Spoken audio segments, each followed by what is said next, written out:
Will man be the master of the machine, or will it be vice versa? This concern has spawned a genre of motion pictures going back to the silent era. As always, science has inspired science fiction. First it was robots, then thinking machines, then talking machines. And along with these developments came about the term artificial intelligence. So we want to put Colossus in a proper context, historical context. So we've prepared a timeline of movies involving AI. It's a montage to show you where the seeds of fictional artificial intelligence and how they've grown over the decades. So let's take a look. Lights down, please.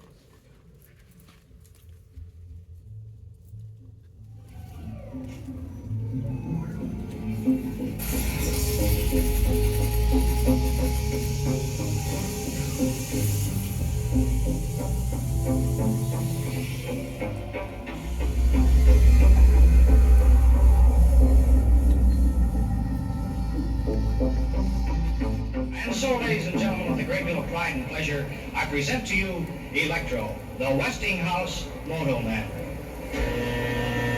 And here he comes, ladies and gentlemen, walking up to greet you under his own power.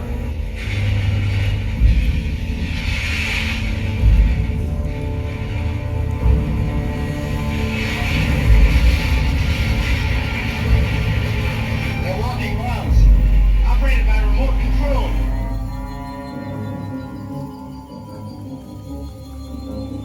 Good. Back two. Dorada. Nick toe. Back two.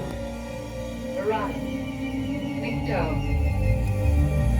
Our problem was fed to the brain. Automatically sequenced computer employing a high-speed cathode ray memory unit. The maniac sings with weird voices when it is working. But even under skilled guidance, it faltered and was silent, frustrated by an unknown element that could kill. Jeff, that's a live thing. Hey, what is this thing? Mr. Kelso. Huh? Mr. Who? Mr. Kelso can do anything. This is no offense, but you are a robot, aren't you? That is correct, sir. For your convenience, I am monitored to respond to the name Robbie. The computer has suggested certain changes in its own design, which we blindly carried out. Now it's achieved truth what? It lives. It's never at conflict with itself over such human considerations as honor, or love, or pity. This, gentlemen, and we ought to have foreseen it, is the revolt of the machine.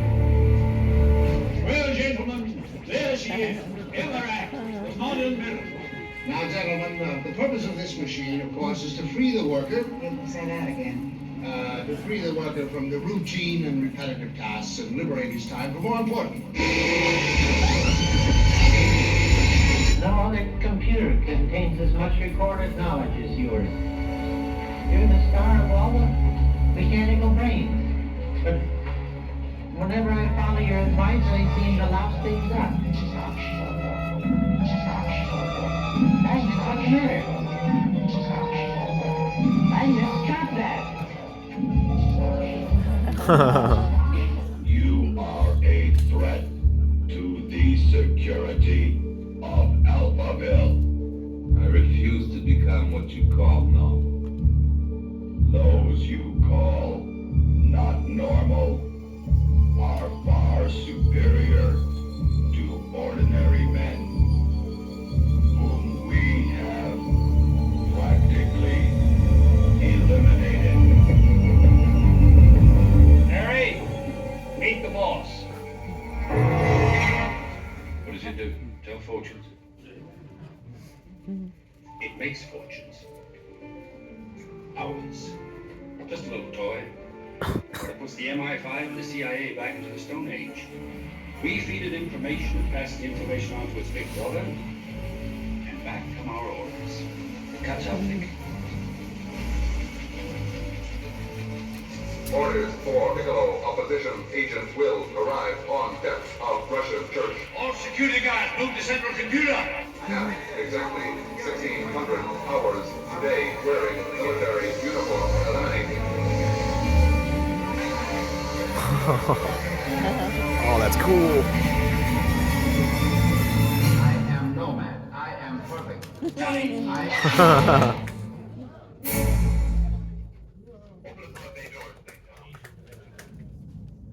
I'm sorry, Dave. I'm afraid I can't do that.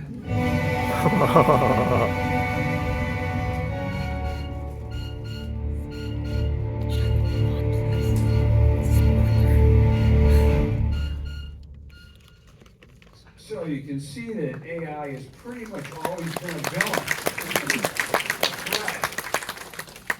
And on all those movies, of course, when the classic 8 Years of Still and 2001, when the subject is treated more seriously, a little less campy, those are sort of the classics. I think that's the most effective movies that we remember in the genre.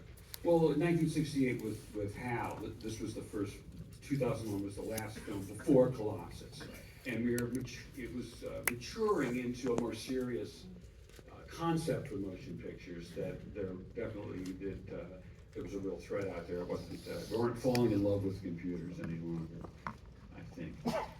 So this brings us to the point where there's the production of Colossus. And D.F. Jones wrote a trilogy of books, and producer Stanley Chase at Universal optioned those books. Chase had been a producer of TV series, anthology series like the Alfred Hitchcock Hour. As interest in the project grew at Universal, Chase hired James Bridges, who worked with him on the Hitchcock series, to write the screenplay. Bridges would later go on to write and direct such diverse films as The Paper Chase, The China Syndrome, and Terms of Endearment, among others. Here's producer Stanley Chase. Let's see, he's on the left, and on the right is director Joseph Sargent, whom we had also worked with in television for many years. Sargent had directed episodes of the Sci-Fi Invaders series and also Star Trek, created by Gene Roddenberry, the original series. Later, Sargent would go on and make his most famous feature film, The Taking of Pelham 123, which is a popular thriller. I know it's been shown here and honored for at the festival. But on Colossus, he brought most of the cast and crew from the television side of Universal's production, including art director John Lloyd and cinematographer Gene Polito. Producer Chase with lead actor Eric Braeden, who's in the house. You'll be seeing him later. This marked Braden's first starring role in a movie. He had achieved notoriety playing the German officer Hans Dieter in the TV series Rat Patrol. This photo, taken on location during filming at the Lawrence Hall of Science in Berkeley, California. And I was interested in computers as a young man, and was actually there during this shot when they were filming it. And so I watched the filming of the movie and had a lot of interest in seeing the film be successful, as all of us in the computer graphics department were starting to be interested in learning about how computers could be used in movies to create imagery. You were just a high school student. I was a high school student, but I was also programming at the Lawrence Hall of Science. I didn't know that. Wow. I had to fix my iPhone. Regarding the That I can't do, I don't know. Regarding the casting of Eric Braeden, producer Stanley Chase was quoted as saying, "It was important to avoid casting actors with preconceived notions. We wanted actors who were not predictable to moviegoers and what they would do in certain situations, allowing audiences to engage with the characters without any prior conceptions." And that it was a good idea for the fact that it was a contemporary, almost documentary-like thriller, like it could be happening at that moment. For sure. Here, Eric Braeden sporting a sci-fi jumpsuit with the Colossus logo, created by... You want one, right? Oh, well, if we could have had time, we could have been wearing the jumpsuits. But this was designed by the famous costume designer Edith Head. Now, creating a science fiction story requires a design process to establish all the technological props necessary to tell the film's story. This is what we can sort of show here. This is the collection at the UCLA Library, a special collection which houses artwork created by the production designer John Lloyd for the film. The center artwork represents the design for the eyes and ears of the computer Colossus, while the speaker on the right would be for Colossus's voice. And that brings us to the story of one very interesting sound design issue in the film. Now, it's going to be a deep dive, Craig, so hang on. I know, this is a bit esoteric, but stay with us. Prior to this movie, computer voices, if they occurred in films, were a voice actor, usually with just a radio futzing, radio filtering on their voice, maybe a little echo, and they sort of left it at that. But the sound department at Universal wanted to do something different, something more unique and customized to the film. So they turned to the use of a very interesting device called the vocoder. It had not been used in motion pictures before. And the vocoder has an interesting history. It was introduced to the public in 1939 at the World's Fair, at the Bell Telephone exhibit at the World's Fair. The vocoder had been created by a Bell Labs scientist named Homer Dudley. And it was not designed for creating Colossus's voice or any kind of robot. It was a system they had been working on at Bell Labs to take the human voice, which is being, over telephone lines or radio broadcast, and reduce its bandwidth and simplify it so it could actually work with the technology efficiently of that day. And the way it basically worked was that there'd be a human input, speaking.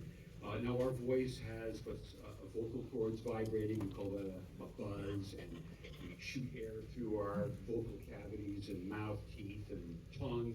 That's a hiss, and we shape those sounds into words, and it comes out as speech. And so that speech would go into the vocoder, where it would be deconstructed into a simpler form, into energy bands, low frequency, mid frequency, high frequency, and so on.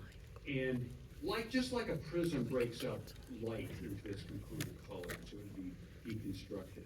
Then it could be transmitted. Those signals, they're just analog representations of the signal, and they'd be reconstructed at the receiving point. And at the receiving point, they would have to substitute a new buzz and hiss. You'd have a generator that had a buzz, and you'd have a hiss. And those signals would do its best to re-synthesize the voice. But you didn't have that same original human being giving the voice. That's complicated. All right, so they're kind of they're compressing the signal. Yeah, compressing it down. Like compression and decompression. I guess you use the visual analogy, like we take the imagery and we compress it down to a JPEG or some other form in order to make it fit the bandwidth of transmission. But that vocoder, just a year or two after, disappeared from public view, and it became classified as part of top secret operations at the Pentagon. It became a device which weighed 5 tons, called the Sig Sally, and it was used to have live voice communication encrypted, because the Germans didn't have a decoding part of the vocoder, encrypted so that they could have live conversations, say, between Winston Churchill and Franklin Roosevelt. They could pick up their telephones and they could discuss the war's progress. And this was used for this secure communication. Now, it's interesting, how did those voices really sound? I tried to find, are there any recordings of it? Well, they melted down all the old wax discs that might have contained it, but I've recreated it here. If you had a conversation between Roosevelt and Churchill, it might have sounded like this, if you were in the room with them. Hello? Hello? Is that you, Mr. President? I'm on the line, Mr. President. Greetings to you, Mr. Prime Minister. It is a pleasure to hear your voice again. Ah, I have just lit another big fat cigar. My old and dear friend, how goes the bourbon this evening? Just delightful. Never so few. Okay, but that is not how Roosevelt and Churchill heard their voices. They heard it reconstructed through the Sig Sally, and it would have sounded like this. Hello? Hello? Is that you, Mr. President? I'm on the line, Mr. President. Greetings to you, Mr. Prime Minister. It is a pleasure to hear your voice again. I have just lit another big fat cigar. My old and dear friend, how goes the bourbon this evening? So you get this, what we would describe as kind of a dehumanized voice. It was unable to reconstruct the intonation, the emotional part of the sound. And this dehumanized component is what made the vocoder so interesting for use later on in processing voices in movies.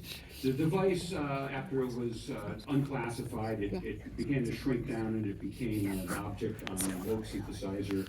And it was issued to musicians that wanted to input voice and input a guitar, and they could merge the two together, and it became popular in music. And Universal, their son, got a hold of one and brought it in, where they then, when they brought in voice actor Paul Frees, Paul Frees was very famous, all of us heard hundreds of his voices. He dubbed lots of actors and dialects and voices in the movies. He's a voice in War of the Worlds, the George Powell movie. Yeah, he's a fake Orson Welles. He did a better, in some cases, a better Orson Welles. And he was Boris Badenoch in the Rocky and Bullwinkle cartoons.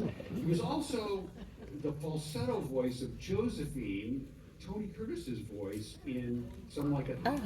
So he was able to really mimic things. He's also in Haunted Mansion. He's the narrator. He is very famous. He was all over Disneyland, especially the original Disneyland, and rides narrating things. And so he was well heard by the public. And so he was brought in to perform the voice for Colossus. And then they ran it through the vocoder to get that kind of processing, that dehuman voice. Here's a couple of the production designs that John Lloyd came up with for Colossus. Now, originally, the film was set in the future, and here you can see that Dr. Forbin is using this sort of futuristic monorail as part of his establishing this scene in the future. The future turned out to be expensive. We all discover that every day, right? As time goes on, it becomes more expensive. So John Lloyd, the production designer, was faced with, well, how do I create all the future? Because that means everything from, clothes, buttons, doors, whatever it might be. So producer Chase suggested moving the time frame to the present, that is 1970. It would be less expensive to do it that way, and it would make it more accessible to the audience, since it would take place in a kind of familiar setting. So when they finally made that choice, Lloyd only had about a month to design the rest of the film, and one of the great sets that he did is he created a circular set for the Colossus control room. He also designed a video phone up on the top right, so that the Colossus team could be in contact with the White House and various other people, and also the teletype and the monitor for Colossus and below that. So they had to make custom props that were going to service the storytelling for the film. The sequences in the film. It's easy for you to say. I know. Here's my vocoder. The video phone sequences in the film are particularly impressive because they had to be filmed on more than one set simultaneously. At the same time, so that there's video cameras on actors on one set, or both sets, and as they talk back and forth, kind of a Zoom call of its day. And this involved really great care with the lighting, because you had to film off of TV screens, get the color right, the synchronization right, and but also coordinate the action from room to room. This is a picture of the circular set from up above, and Chase was also able to borrow a lot of electronic equipment from the Control Data Corporation that was enthusiastic to be a part of the film, although I'm a little surprised that they wanted their computer in Colossus, but you know. Yeah, would you want your equipment aligned with something bad? Yeah. Well, what happened to Control Data Corporation? Anybody, maybe we'll find out later. Eaten up somewhere, like some other conglomerate. And on the Colossus stage here, on the left, where we see where Dr. Forbin activates the computer, some of that Control Data Corporation gear, I suppose. And you can see cinematographer Gene Polito on the left. Now, Gene Polito was the son of Sol Polito, famous cinematographer who made the Warner Brothers look in the 30s and 40s. He did The Adventures of Robin Hood, of course, one of our favorite movies. So here was his son Gene, who took over, I guess, the next generation of Politos. And he's along with producer Chase and production designer John Lloyd. And Lloyd is holding a sketch for his design of the Colossus computer overall. Here's a better look at the sketch. And this was then created establishing what Colossus would look like and for the activation sequence that we'll see at the beginning of the film. It was this sketch that Albert Whitlock, the famous matte painter, would use as he designed the special effect matte shots in the film. Now, this is Al at work. Craig and I both had the privilege of meeting him at one time or another. He was, at Universal, especially during the 70s, he was a central figure in creating matte shots for Westerns. He would create them for Mel Brooks and comedies. He was all over. And his paintings were so well done that when we would see a breakdown of what he would do, he showed us occasionally, you just were surprised. Oh, I saw that movie, I had no idea, because they would be, quote, everyday things, not just science fiction, that he would do, forests and trees and skies. Whitlock was known as Universal's secret weapon, again for his extraordinary ability to create convincing matte paintings that could transform modest film sets into grand, expansive environments. And here's an example. So Whitlock said his work on Colossus, the Forbin Project, was the most complicated matte painting shot he ever made. Craig, being the world's expert, will now walk us through that shot, step by step. Here we go. So this is the set photographed on stage in Universal, and you can see that there's a lot of the frame that's unfinished. And this is going to be what we call the live action plate that we're going to add the special effects to.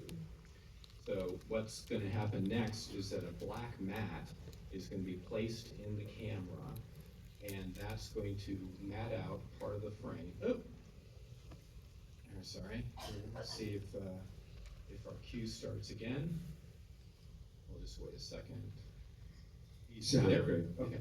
Oh, see, here's the lighting effect on the set. So this is the computer turning on, and these shafts of light and computer thinking has to also be a part of the matte painting, because that's going to start at the very beginning of this huge tunnel that is established. There's that black mat. Here's Albert with the matte painting that he's creating. He's getting the perspective all correct so that he can extend the live action into the painting. And of course, the painting has to have that effect of the computer turning on as animation inside the painting so that it lines up perfectly with what's going to be happening on the set. It is amazing because so many matte paintings were just static shots, usually, to avoid this kind of animation. It's a finished effect, and here's Eric turning on the computer, and as you can, it's a tour de force shot for Albert. Wow.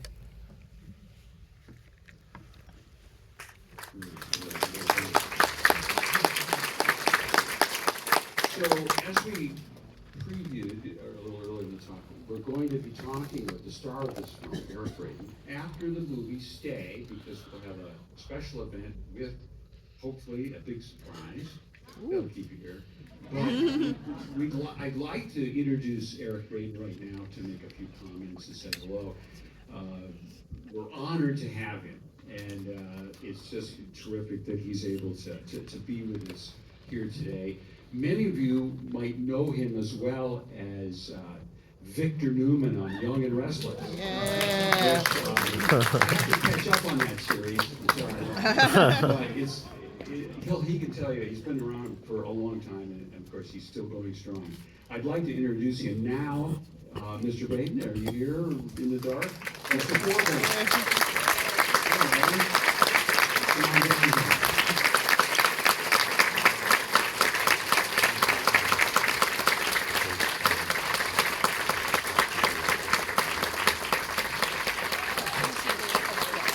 Yes, not often we get guests with classic films, but I'm happy to see that today.